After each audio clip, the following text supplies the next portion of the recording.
शुरू तो फौजी बगावत ना हुई है। अब बगावत करने वाला प्रीतम सिंह सीगा, गजरी बाबियां दा लहर दा, और उस लहर ने इन्ना काम किया कि जापानी जित गए और अंग्रेज़ हार गए। जनरल मोहन सिंह ने आर्मी बना ली, आर्मी विच ब्रिगेड बनाए गए, नेहरू ब्रिगेड, गांधी ब्रिगेड, मौलाना आज़ाद ब्रिगेड, हिंद फील्ड फोर्स, ये सारिया फौजा आ गई।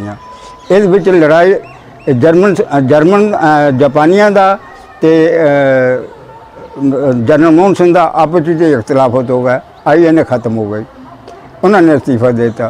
फिर नेताजी को बर्लिन चो सद्या गया, वो बर्लिन चो टोक्यो आए, सिंगापुर नाल तोजो आया, तोजो का तो उन्होंने आपस में दोस्ताना ताल्लुकात आपस में अटांतरा बरांदरा होया।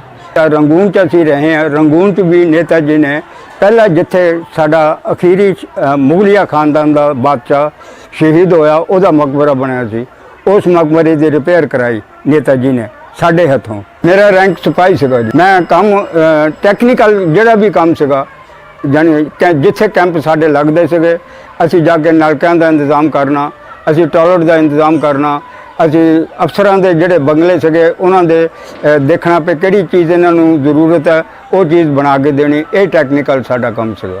तो असी टैक्नीकल पहलां गए सीगे। उन्होंने ये कहा कि अज तो खत्म भी इत्थे होया सी और चलना भी आपां इहदा सहारा लैके, यही नारा दे के नेताजी ने वो रिपेयर कराया। रिपेयर करा के सानू फिर कहा कि हुण असीं इत्थों जंग लड़नी है। और नेताजी ने फिर उस वेले जिस वेले भाषण देना सी, बारिश इन्नी आई कि हद तो ज़्यादा एक फुट जिथे जवान खड़ा से एक फुट पानी आ गया, मगर ना जवान हिले, ना सिविलियन जिहड़े साडे नाल सीगे ना वो हिले, ना उन्हां दे बच्चे रोए। नेताजी ने यह चीज़ देख के उस वेले अपना भाषण जब शुरू किया तो उन्होंने कहा कि अज इस फौज नूं मैं 3 चीज़ां देण लगा, किहड़ी? भुख, नंग और मौत। अगे अंग्रेज़ों के जमाने तुसीं अपनी कपड़ा फट जाता सी ते बदल लेंदे से, इत्थे कोई कपड़ा नहीं बदलिया जाएगा। जिहड़ी वर्दी तुहानूं मिलेगी, ये लास्ट तक जदों तक हिंदुस्तान आज़ाद नहीं होंदा उदों तक ये वर्दी तुहानूं संभालनी पएगी।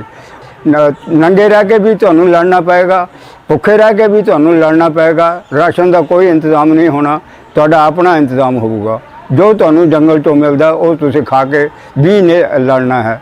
और जब जिथे मौत दा आज नज़र आउंदी आ, मौत नूं भी तुसीं हस के जफ्फियां पा के आज़ादी हासिल करनी आ, तद असीं आज़ाद हो सकते हैं। और मेरा अज नारा जिहड़ा है वो चलो दिल्ली दा है कि मैं तुहानूं टारगेट जिहड़ा साडा है वो दिल्ली दा है कि दिल्ली जाके लाल किले ते झंडा चलावांगे तो साडा आखिरी जंग खत्म होगी। उस वेले सिपाही नूं मैं वो चीज़ देऊँगा जिहड़ी जे मैं होया तो कोई भी हुकूमत सिपाही नूं इन्ना नहीं दे सके जिन्नी मैं तुहानूं दूँगा। तुसीं इस गल ते इमानदार रहो। एक नेशन जिहड़ी सी इहदा नाम सी हिंदुस्तानी। जिसने भी फार्म भरिया उहदे विच उन्होंने लिखा कि मैं हिंदुस्तानी हाँ, मैं इस फौज में आउणा चाहुंदा। और नेताजी ने भी जिहड़ा साडा लंगर सीगा वो सारा इकट्ठा, कोई अर्दली नहीं होगा अफसर का, कोई अफसर नूं रोटी नहीं ले जाएगा। अफसर साडे नाल बैठ के रोटी खांदे से।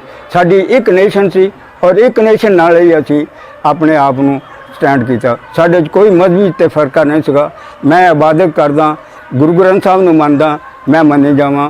मुसलमान नमाज पढ़दा, पढ़ी जावे। हिंदू मंदिर च जांदा, मंदिर च जावे। ईसाई गिरजे च जांदा, गिरजे च जांदा। ये चारे चीज़ां साडियां एक जगह हुंदियां सी। जे साडा इक्को ही देश सीगा ते हिंदुस्तान नूं असीं आज़ादी ले चलो दिल्ली का नारा दिता और ये नारा असी कबूल किया और जंग लड़ी। पहली जंग जी साडी लड़ाई फील्ड हुई आ वो पलेल की पहाड़ी से नेताजी ने आप उद्घाटन वह किया अपने पिस्तौल के नाल कि ये आ मेरा उद्घाटन आ, चलो हुण साडी हिंदुस्तान लिए लड़ाई है। तो असी पलेल की पहाड़ी से कामयाबी साडी फौज ने अख्तियार की। नेताजी ने जदों जंगे ऐलान किया उस वेले चर्चिल हुकूमत ने यह गल कही कि जिस आदमी का घर नहीं काट ने वो जंगे ऐलान की कर सकता। नेताजी लिए एको ही चीज़ सी, निकोबार अंडेमान जिहड़ा वो साडे हथ विच आ चुका सीगा। नेताजी ने उत्थे जाके अपना स्टैंड उत्थे तख्त बनाया और उतों ऐलान किया हुण तो मैं हिंदुस्तान की धरती तो ऐलान कर रहा जंगे ऐलान अंग्रेज़ों के खिलाफ।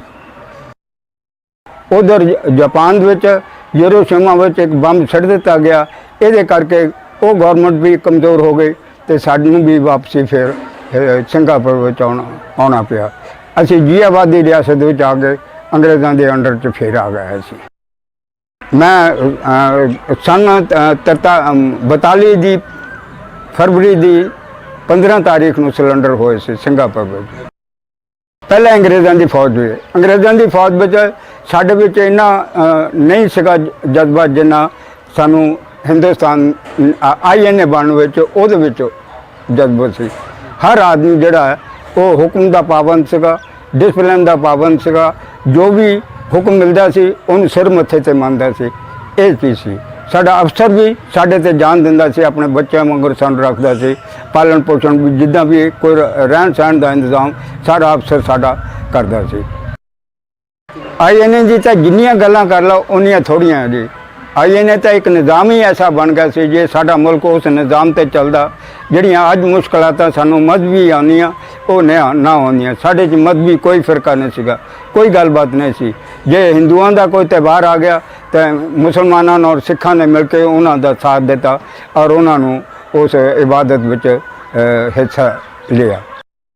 ਸਹੂਲਤਾਂ ਤਾਂ ਇਹਨਾਂ ਨੇ ਜੋ ਦਿੱਤੀਆਂ, ਸਾਨੂੰ ਪੈਨਸ਼ਨ ਲਾਤੀ, ਸਾਨੂੰ ਬੱਸ ਦਾ ਪਾਸ ਦੇ ਦਿੱਤਾ, ਰੇਲਵੇ ਪਾਸ ਦੇ ਦਿੱਤਾ। ਇਹ ਤਾਂ ਆਦਿਕ ਸਹੂਲਤਾਂ ਹੈਗੀਆਂ। ਕਿਸੇ ਅਫਸਰ ਨੂੰ ਅਸੀਂ ਮੁਲਾਕਾਤ ਕਰਨੀ ਆ ਤੇ ਸਾਨੂੰ ਸਾਡੇ ਪਰ ਆਇਡੈਂਟੀ ਕਾਰਡ ਕਮਿਸ਼ਨਰ ਨੇ ਬਣਾ ਕੇ ਦਿੱਤਾ, ਅਸੀਂ ਦਿਖਾਉਂਦੇ ਆ, ਵੈਲਕਮ ਕਹਿੰਦਾ, ਆ ਜਾਓ ਜੀ ਬੈਠੋ, ਚਾਹ ਪਾਣੀ ਪੁੱਛਦੇ ਆ, ਸਾਡੀ ਜੋ ਪ੍ਰੋਬਲਮ ਹੁੰਦੀ ਉਹਦਾ ਹੱਲ ਕਰਦੇ ਹੋ। ਇਹ ਉਹਨਾਂ ਨੇ ਸਾਡੇ ਲਈ ਬੜੀ ਇੱਕ ਦੇਣ ਹੈ। ਪਰ ਜਿਹੜਾ ਸਾਡਾ ਦਿਲੀ ਇਰਾਦਾ ਸੀ ਹਰ ਆਦਮੀ ਖੁਸ਼ਹਾਲ ਹੋਵੇ, ਹਰ ਆਦਮੀ ਕਿਸੇ ਗੱਲ ਤੋਂ ਤੰਗ ਨਾ ਹੋਵੇ, ਹਰ ਆਦਮੀ ਨੂੰ ਇਨਸਾਫ ਮਿਲੇ, ਉਹ ਚੀਜ਼ ਅੱਜ ਨਜ਼ਰ ਨਹੀਂ ਆ ਰਹੀ। ਇੱਥੇ ਪੈਸੇ ਦੀ ਖੇਡ ਹੋ ਗਈ। ਜੇ ਪੈਸਾ ਦੇ ਦਿਓ ਤਾਂ ਮਾਮਲਾ ਠੀਕ ਹੈ, ਪੈਸਾ ਨਾ ਦਿਓ ਤਾਂ ਧੱਕੇ ਖਾਂਦੇ ਫਿਰੋ। ਇਹ ਚੀਜ਼ ਹੈ। ਹੋਰ ਤੇ ਬਹੁਤ ਕੁਝ ਸਾਡੀ ਹੁਣ ਉਮਰ ਜਿੰਨੀ ਵੀ ਆ, ਇਹ ਅਸੀਂ ਇਸ ਗੱਲ 'ਤੇ ਵੀ ਇਸ ਗਵਰਨਮੈਂਟ ਦੇ ਸ਼ੁਕਰਗੁਜ਼ਾਰ ਹਾਂ ਕਿ ਉਹਨਾਂ ਨੇ ਸਾਨੂੰ ਪੈਨਸ਼ਨ ਲਾ ਦਿੱਤੀ। ਸਾਡਾ ਬੁਢੇਪਾ ਜਿਹੜਾ ਹੈ ਉਸ ਪੈਨਸ਼ਨ ਨਾਲ ਚੱਲਦਾ। ਸਾਨੂੰ ਹੋਰ ਕੁਝ ਨਹੀਂ ਚਾਹੀਦਾ।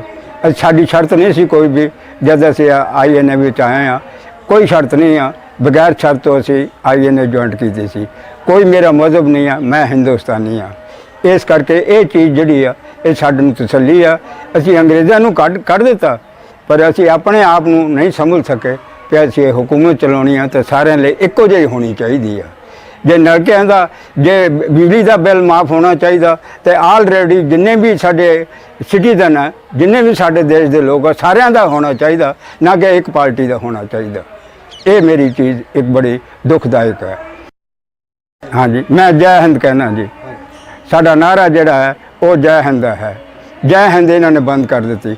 ਇਹ ਵੀ ਇੱਕ ਇਹਦੀ ਹੁਕੂਮਤ ਦੀ ਦੇਣ ਹੈ। ਪਹਿਲਾਂ ਜੈ ਹਿੰਦ ਕਹਿੰਦੇ ਸੀ, ਹਰ ਆਦਮੀ ਜੈ ਹਿੰਦ ਕਹਿੰਦਾ ਸੀ, ਹੁਣ ਨਹੀਂ ਕਹਿੰਦਾ। ਹੁਣ ਸਿਰਫ INA ਕਹਿੰਦੀ ਹੈ ਜੈ ਹਿੰਦ।